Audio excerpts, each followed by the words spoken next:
Hello and welcome, my dear class 9 children. So, we are going to have a discussion on socialism in Europe, part 1. This is your chapter 2. So, first to understand what is socialism, समाजवाद है क्या? समाजवाद समाज के सारे resources natural या man made सब पे कम्युनिटी के ईच एंड एवरी मेंबर का बराबर का हक, इसी को कहते हैं समाजवाद। कहाँ से आया, क्यों आया, कैसे आया, पृष्ठभूमि क्या थी, बैकग्राउंड क्या था, क्यों दुनिया ने समाजवाद को अपनाया, इन सब की जानकारी हमें मिलेगी इस चैप्टर से। ये पार्ट 1 है। तो लेट्स बिगिन। तो the age of social change, France की क्रांति या फ्रेंच रेवोल्यूशन जब हमने पढ़ा तो उसमें हमने जाना कि इस क्रांति ने पूरी दुनिया को बहुत सारी चीज़ें दी। बेसिकली नेचुरल राइट्स को फ्रेंच के रेवोल्यूशन में ही बताया गया और समझाया गया और आम लोगों के समझ में आया कि नेचुरल राइट्स होते क्या हैं, जीने का अधिकार होता क्या है, फ्रीडम होता क्या है। और वहीं से एक समझो एक लॉन्च पैड तैयार हुआ समाजवाद के लिए, एक पूरा सेटअप तैयार हुआ। तो the French revolution opened up the possibility of creating a dramatic change in the existing society. Prior to it the society was divided into states. वहाँ मोनार्की थी, अरिस्टोक्रेसी थी, चर्चेस का बोलबाला था, सोसाइटी और इकोनॉमी का एक सेंट्रलाइज्ड पावर था जो कुछ लोगों के हाथ में था। कुछ लोग कमा के दे रहे थे और कुछ लोगों को उनका भोग कर रहे थे। So the Revolution of France played a key role and gave world a concept of natural rights, which means right to freedom, right to live, and above all right to equality. Bringing human on same par. No human was great by the virtue of his birth, and all human have the same rights on natural and other man-made resources. Right? To the next slide. So in many parts of the world, including Europe and Asia, new ideas about individual rights which could control the social power began. जैसे जैसे France की क्रांति से चीज़ें निकल के बाहर आई, इसका इन्फ्लुएंस पूरे वर्ल्ड में होने लगा, खास के यूरोप में और एशियन कंट्रीज में। जो कोलोनाइज्ड स्टेट्स थे उनको भी रियलाइज़ हुआ कि फ्रीडम क्या है, फ्रीडम का कॉन्सेप्ट क्या है और हम क्यों सब्जुगेट हो रहे हैं। इस मुद्दे मद्देनज़र जो कॉलोनीज थी उन्होंने अपना आइडियाज़ ऑफ सोशल चेंज को पूरा का पूरा रीशेप किया। इंडिया के अंदर राजा राम मोहन रॉय, टीपू सुल्तान, डेरोजियो, इन लोगों ने भी फ्रेंच रेवोल्यूशन के सिग्निफिकेंस को समझा और वहाँ से इन्फ्लुएंस होकर अपने अपने देश में अब जिन जो इम्पेरियलिस्टिक स्टेट के वो शिकार हो रहे थे, जहाँ उनको सब्जुगेट किया जा रहा था, एक्सप्लॉइट किया जा रहा था, उसके खिलाफ आवाज़ें उठनी शुरू हुई।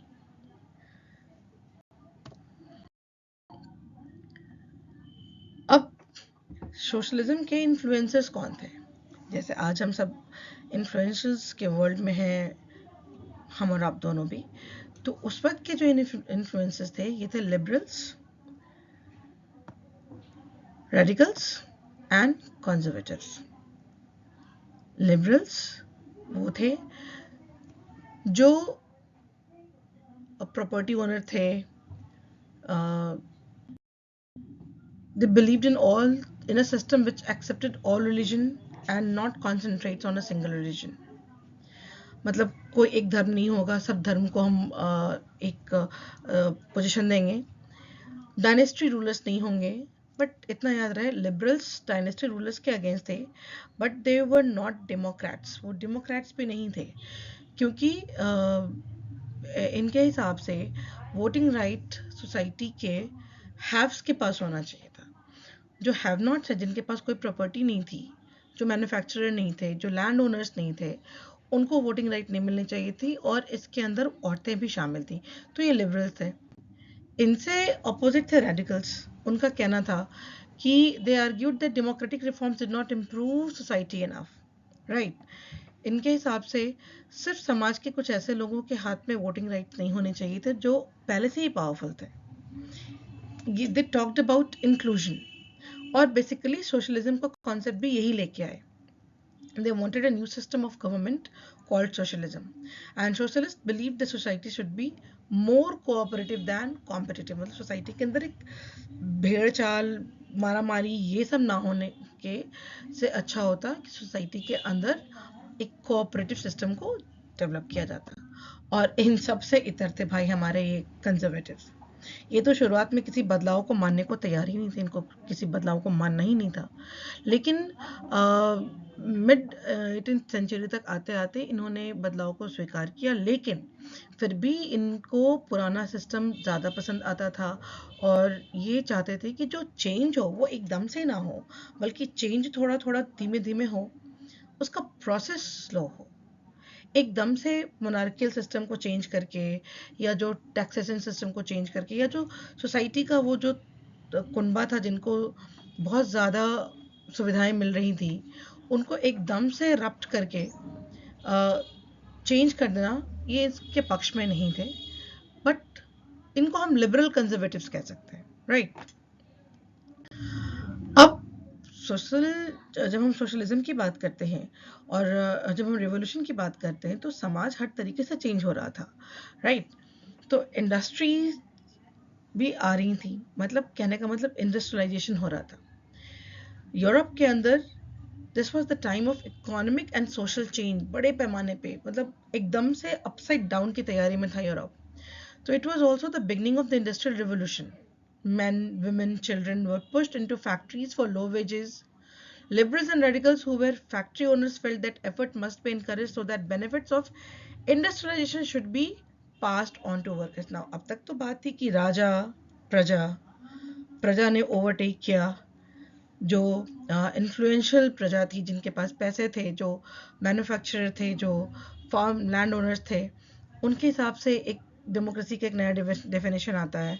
इसके बाद इंडस्ट्रियल रिवोल्यूशन होता है समाज के अंदर। तो जो काम करवा रहे थे और जो काम कर रहे थे उनका भी एक अलग तबका रेडी हो रहा था, जिसके लिए लिबरल्स और रेडिकल्स दोनों फाइट कर रहे थे कि भाई इनको तो अब पहले राजा राज कर रहा था, अब ये इंडस्ट्रियलिस्ट है, जो बुर्जुआजीज है, अब वो राज करेंगे। तो सोसाइटी का पैटर्न चेंज जरूर हो रहा था, लेकिन सत्ता एक हाथ से फिर दूसरे पावरफुल लोगों के पास जा रही थी। लेकिन इस इंडस्ट्रियलाइजेशन ने सोशल चेंज का आगाज तो किया, और क्या किया? It brought rapid urbanization and created a new industrial middle class, educated industrial working class, and it brought material benefits and new opportunities as well. तो सोसाइटी के अंदर जब हम समाजवाद की बात करते हैं, समाजवाद कब इम्प्लीमेंट होगा? जब सोसाइटी थोड़ा सा अनपैरेलल्ड हो जाएगा। तो ये इंडस्ट्री ने पूरा का पूरा सोशल चेंज किया, राइट।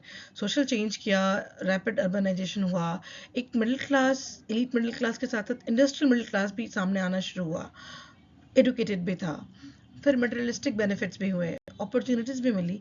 लेकिन थोड़ा सा गैप ना ये बढ़ता चला जा रहा था, राइट। अब आगे देखते हैं। तो अब यूरोप के अंदर सोशलिज्म कैसे आता है? So one of the most far-reaching visions of structuring society was socialism. अब लोगों के समझ में आने लगा था कि जो हमने क्रांति का सूत्रपात किया था, तो क्रांति को जन जन तक पहुंचाने के लिए, कहने का मतलब कि लोगों को बेनिफिट दिलाने के लिए सोशलिज्म नाम के इस तंत्र का व्यवस्था में शामिल होना बहुत ज़रूरी था, समाजवाद। तो by the mid of 19th century in Europe, socialism had widespread. Socialists were against private property. They saw it as the root cause of all social ills of that time. The property owners were the job givers, but they were concerned with personal gain and not with the welfare of those who were property productive. Correct. तो ये जो Europe में चल रहा था, इससे जो manufacturers थे उनको तो बेनिफिट हो रहा था, लेकिन जो वर्कर्स थे वो कहीं ना कहीं डिप्राइव हो रहे थे। अब बात आती है, जब सोशलिस्ट ये कहते हैं कि प्रॉपर्टी ओन नहीं करेंगे, तो एक सोसाइटी बिना प्रॉपर्टी के कैसे चलेगी? और सोशलिज्म का बेसिक क्या होना चाहिए? इस किस बेस पे हम सोशलिस्ट सोसाइटी को फ्रेम करेंगे? तो the socialist had different visions for future. कुछ थे जो कोऑपरेटिव सोसाइटी को रिकमेंड कर रहे थे, लाइक रॉबर्ट ओवन, जिन्होंने एक कोऑपरेटिव कम्युनिटी को बिल्ड किया था। और वहीं पे कुछ ऐसे थे जिनका ऐसी सोसाइटी में कोई भरोसा नहीं था। वो चाह रहे थे कि गवर्नमेंट उनको इनकरेज करना चाहिए कोऑपरेटिव सोसाइटी को, और कैपिटलिस्ट एंटरप्राइजेस को रिप्लेस करना चाहिए। दोनों तरह के जो थिंकर्स थे, जो फिलोसफर्स थे, जो लीडर्स थे, इनका ये मानना था कि ये कोऑपरेटिव जो है ये it should be meant to be associated with people who would produce good, और उनका जो प्रॉफिट होगा वो इक्वली डिस्ट्रीब्यूट कर लिया जाएगा। कहने का मतलब कि कोई इंडस्ट्रियलिस्ट अगर है तो लोगों के साथ मिलकर काम करेगा, जो प्रोडक्टिविटी बढ़ाएंगे उनको उनका शेयर और मैन्युफैक्चरर का शेयर, सबका शेयर बराबर होना चाहिए। यही बेसिकली सोशलिज्म है। ऐसे बच्चों ऐसे क्या होता है हमारे जैसे आप एग्जांपल देख लो, हमारे देश के अंदर जो भी इंडस्ट्रियलिस्ट हैं उनका प्रॉफिट मेकिंग, और जो उनके अंदर एम्प्लॉयज़ है डिफरेंट स्लैब्स पे, उनका प्रॉफिट अर्निंग डिफरेंट है। तो अब बात थोड़ी बदल जाएगी, क्योंकि हमारा प्रियम्बल, हमारा कॉन्स्टिट्यूशन भी सोशलिज्म की बात करता है, लेकिन हम कितने हद तक सोशलिस्ट है इस पे डिबेट किया जा सकता है। खैर, फिलहाल चलते हैं यूरोप में। तो अब जब समाज में इस तरह की बातें हो रही थी, हर तरह के लोग आ रहे थे, एजुकेटेड मिडिल क्लास आगे आ रहा था, थिंकर्स आगे आ रहे थे, तो वैसे ही थिंकर थे कार्ल मार्क्स और फ्रेडरिक एंगल्स, जिनको ये पूरी की पूरी व्यवस्था से ही ऐतराज था। भाई, उनका कहना था जब तक प्रॉपर्टी प्राइवेटाइज रहेगी तब तक आम लोगों को, तो जो मजदूर लोग हैं उनको तो बेनिफिट मिलने से रहा।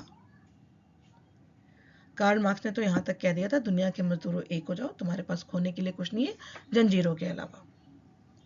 Basically Karl Marx, Friedrich Engels, इनके विचार ने ही रशियन रेवोल्यूशन की नींव रख दी थी। तो कार्ल मार्क्स और Friedrich Engels were against the system of capitalist society, और उनका कहना था कि condition of workers can't be improved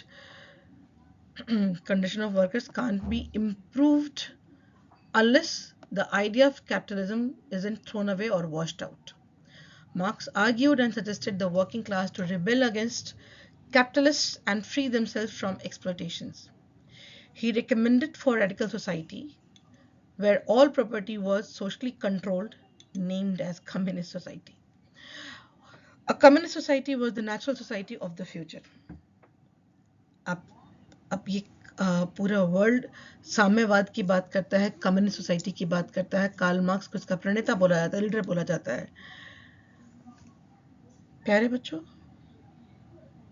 Mahatma Buddha ने भी तो ये बातें कही थी ना, जो जरूरत से ज्यादा है वो मेरा नहीं है, और जो है वो सारे समाज का है। इसी के साथ एंड ऑफ दिस पार्ट 1, और बहुत जल्द मैं पार्ट 2 के साथ मिलूंगी रशियन रेवोल्यूशन के साथ। Thanks for watching. Thanks for being patient with me. Thank you very much.